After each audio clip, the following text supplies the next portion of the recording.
Hey folks, ProCare back with the second of our three-part series structured to lose. In this presentation, we're going to discuss why your dental practice loses over $1 million each year and why most dental offices don't know about it. That's me, Kadir Ahmed, in the corner there. If you missed the first video, we suggest you watch it. I've got a team of 20 terrific people who've worked for 3 years to build what you're about to see, obviously. And we just discussed the track record in the first presentation of 5 multi-billion-dollar companies built from scratch, so you can take what we say seriously. So at the end of the last presentation, we ticked off 3 areas where this $1 million plus value loss is occurring: purchasing, revenues, and valuation. Clearly, the core of the revenue argument was that you could make money like an insurance company. You could have a dental office in Alaska making money from patients in New York the way an insurance company does. This adds millions of dollars a year to your dental practice and quite clearly affects how you're valued because you're no longer limited by the patients you can physically treat. We also mentioned purchasing as an area where you're a small practice and you're dealing with much larger companies. So how do you recover the $30,000 plus we identify as sort of overcharging that's occurring to you? And we want to talk about all that in this presentation. So first we want to cover off where this $30,000 a year in purchasing loss comes from and why it occurs. You're probably sitting there saying to yourself, well, Kadir, you just showed me a catalog in which you're talking about making millions of dollars without changing my infrastructure cost all that much. You're talking about charging me a few $100s a month to do this. Why on earth do you even care about purchasing? Well, the answer to this question is important, and we want to take a second to realize it. When you run an independent dental office, you're not just a dentist, you're also a business person. And a lot of what we're talking about is how to get your business results up to the level of your dental results. So you lack credibility if you can't manage, control, and measure your expenses and put in place a process to continuously improve them. And that's really what the purchasing service sets up for you as a precedent that you can start to apply to everything else that you do. We talked in the last video about building 5 businesses to multi-billion-dollar status from zero or smaller than your dental practice. One of the things you pick up in that process that seems to be hard for folks to grasp with a lot of scientific education, and believe me, I'm one of them, is that some folks spend as much time becoming great at purchasing as you do becoming great at being a dentist or a doctor or an engineer or a lawyer. And you need to sort of respect that. There's a talent, there's a set of strategies and systems and information and management that goes into that. For you to buy all that within one office just for yourself, pretty much impossible to do. And that's one of the reasons why we say your dental office is structured to lose. But on the other hand, if you start to delegate some of that stuff to folks who basically understand how to do it across many offices, you find that all of a sudden now you're delegating to win and your expense structure collapses. And we help you do that for a very trivial fee, so it's exciting to watch the process occur. One of the things that happens when we work with sophisticated folks is they start to diagnose your business problems the way you diagnose a patient, and they use facts to do it. So when you look at a cross-section of dental offices, you'll see a lot of them spend 6 to 10% of revenues on supplies. But if you look at the best offices who are focused on acquiring elite brands in all their supply categories, you'll see that drops to about 3%. So there's some dentists who really love their brands, are very loyal to them in all categories, and so they're able to drop their revenues spent on supplies down to about 3%. Other folks are more price-centric. They don't care as much about brands, and so as a result of that, they can drop even lower to about 1 to 2%. Only you can decide what's right for your office because you know yourself and what you like to work with. But even if you just took a 3% cut from 6 to 3, that's $30,000 a year. You can slice that a couple other ways if you look at the markup in dentistry made by distributors or the show specials charged by manufacturers to see there's a lot of room to move on the pricing. So if the first step in this is diagnosing, what's the size of prize, the next step is to say, okay, what are the symptoms? So, the chart on the left, the bar there shows you a $1 product sold by a manufacturer to a distributor marked up by another 56 cents, which is fairly standard in dentistry. What you can do is you can take that manufacturing price down by working with manufacturers in ways that we'll discuss to anywhere from 74 to 85 cents. So that's the first tier of reduction. You can also take the distributor markup down, and we've already done that. We have a distributor in place that will do this to anywhere from 28 to to 26 cents. So the product that used to cost $1.56 could be as low as $1, which knocks about 33% off. So we'll walk you through how we do all that, but I just wanted to go through the math and the strategy here. So purchasing's the first service. We talked about picking up $30,000 a year. Obviously, the key service was revenue generation, where we talked about making money like an insurance company. So your office could be in Alaska, and you generate revenue from patients in New York. And so I want to walk through how you add $1 million a year that way back to your practice that you're currently giving up.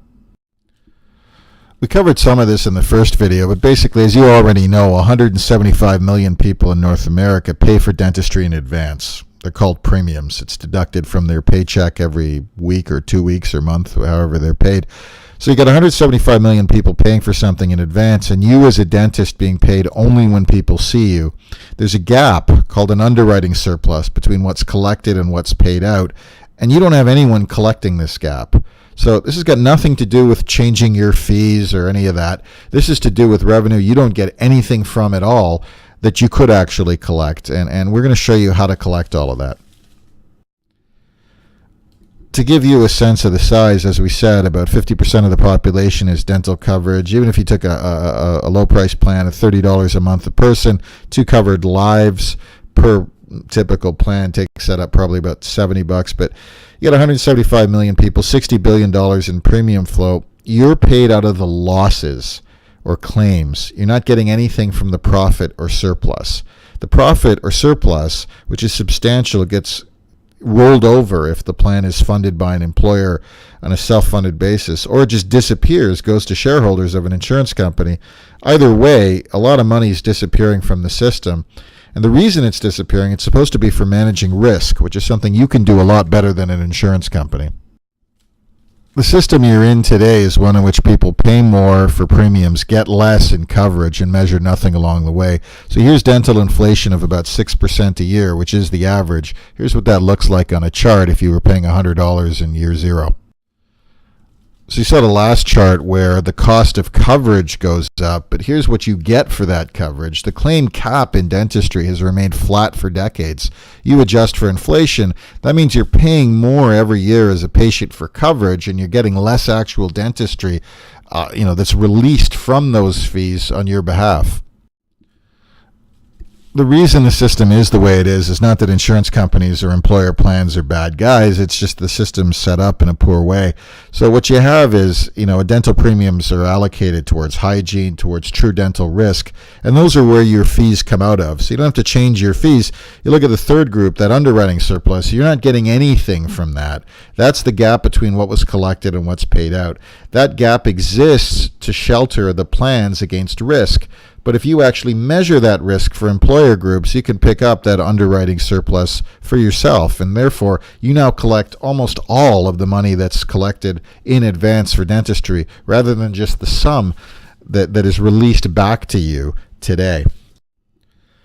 Now, how you get that money back is not by buying an insurance company. It's by actually selling a risk management service. Once you take the risk out of the system by actually forecasting what's going to happen to patients over the next 5 to 10 years, what you're doing is you're converting insurance from a risk-based system to just a group benefit. It's a little bit like scheduling cleanings. I mean, you know that cleanings are going to occur. You know what the price is. You know how many people need. So there's no actual risk in the cleaning. If you were able to do that for the other procedures by looking at the patient's whole mouth, what you're able to do is help people figure out whether or not their group is getting healthier. Today, nobody really knows that. So what you see here is that the amount allocated for hygiene and dental risk under our plan is the same, so your fees stay the same. They don't change. But what you're doing now is you're providing risk assessment so that basically people can, in fact, control their costs. You're rolling over some of what used to go as profit that you never saw anyway in an underwriting surplus. That rollover basically drops the cost of premiums year over year. So instead of paying more, the employer group's actually paying less, which is pretty exciting. Some folks who are qualified are doing a primary risk assessment where they're actually looking at the whole mouth health of the patient and saying, this is what that patient's actually going to need. Some folks can do that. Other folks can't in terms of just qualifications or experience. If you're fresh out of dental school, though, even you can do what we call a secondary risk assessment, which is document checking. So what we've done is we've taken the profit that used to go to an insurance company and we've actually carved it back to the dentist So now this is in addition to the fees that you get paid for treatment, and it doesn't require you to physically see the patient. So the employer gets a much better deal, and so do you. So here's what that looks like. I mean, the office on the left just makes money from treating patients, which is the way most dental offices work today. So you just took a number of $1 million. The office in the middle is providing only primary risk services because they have a qualified dentist to do it. So they add another $800,000 from patients they don't physically see.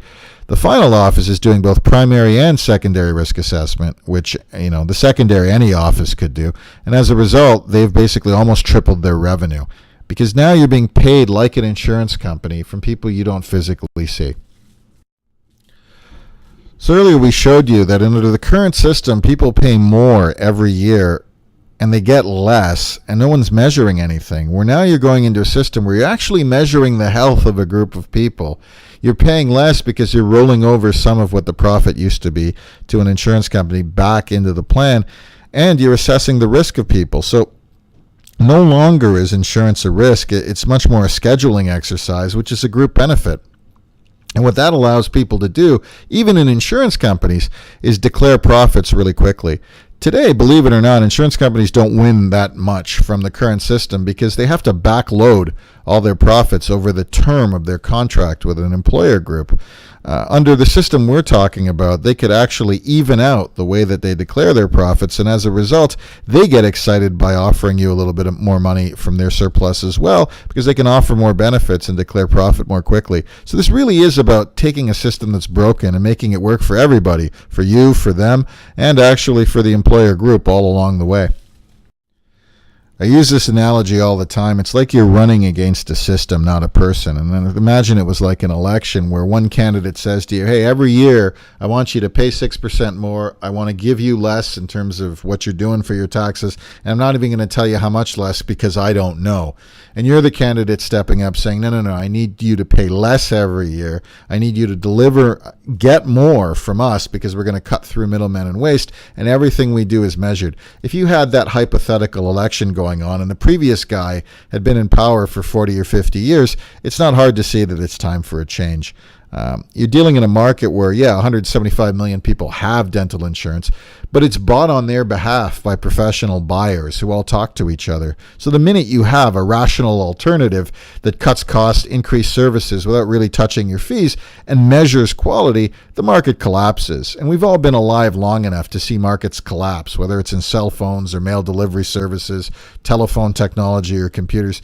We've seen what happens when a better mousetrap comes available for a lot less money. So we can carve out about $15 billion from this industry and forward it back to dentists who just have the brains to work with us to seize the opportunity because it costs them very little to do it.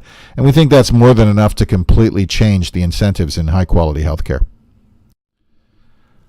So the last service that we talk about is your practice value and the liquidity you get from it, which will add over $1 million a year in cash to your operation, plus about 2.5 in valuation. What a lot of dentists don't know is that dental practices have 3 possible multiples. A multiple is basically just a way to set a value to your business based on some statistic. So most of you are familiar with a multiple based on practice revenues. But in reality, what people are doing when they buy it is they're basically a multiple on what they call free cash flow or EBITDA. It's just another way of attaching a series of costs to your revenue to see how much profit would actually exist in the practice if they got it from you. Now, the typical independent office is valued at anywhere to 2 to 3 times cash flow. There are some that are valued higher, but in general, that's the rate. Where a typical corporate practice is valued as high as 12 times cash flow. So what we're saying is, on the exact same productivity as you have, your practice could be worth 4 times as much money.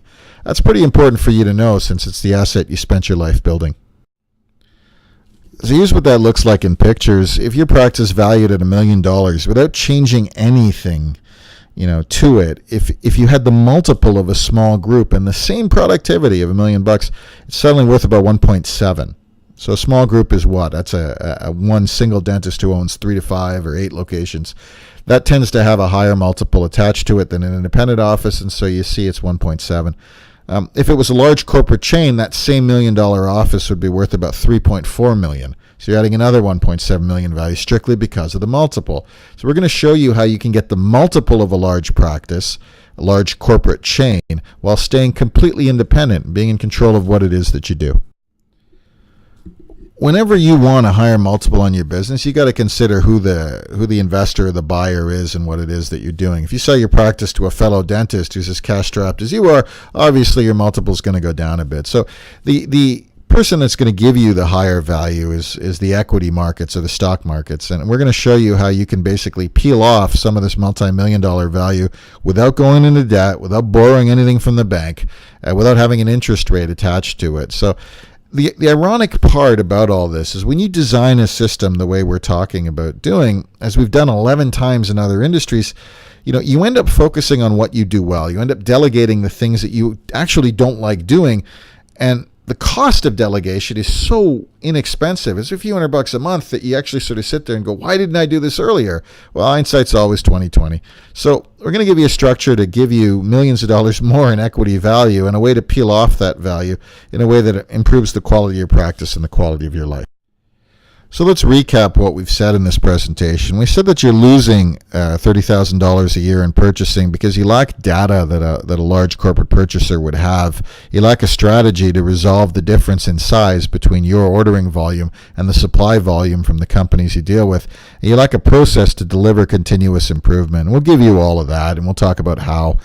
Obviously, the big one is the non-patient revenue because you don't actually sell to groups. You actually offer your services one patient at a time. The minute you have the ability, the people, the proposition to work with groups of patients and to make money out of the surplus that they generate that you never see anything from, it's millions of dollars a year, even if you're in Alaska and the patients are in New York. If you choose to, you can add patients, that from groups, if the groups that are sold are close to you. So if you have capacity to do it, there's another $500,000. And then obviously we just finished talking about valuation. If you can control your revenues and grow them at will, if you have a process to cut your costs, clearly your practice escalates in value and you can get the multiple that's 3 times higher than your current multiple because you're treated like a large corporation even though you're independent. And so that's why you're losing millions of dollars a year even if you have a small dental practice. So our final video will explain to you why you can go from being structured to lose millions each year to delegating to win. It's kind of frustrating to realize that your business is actually designed to be capped under the current structure, whether you realize it or you don't. And we're going to show you how to uncap that business, improve patient lives, add millions to your practice, and leave a legacy for the next generation. It's Kadir Ahmed. Delighted to speak to you. Looking forward to talking to you on the third video.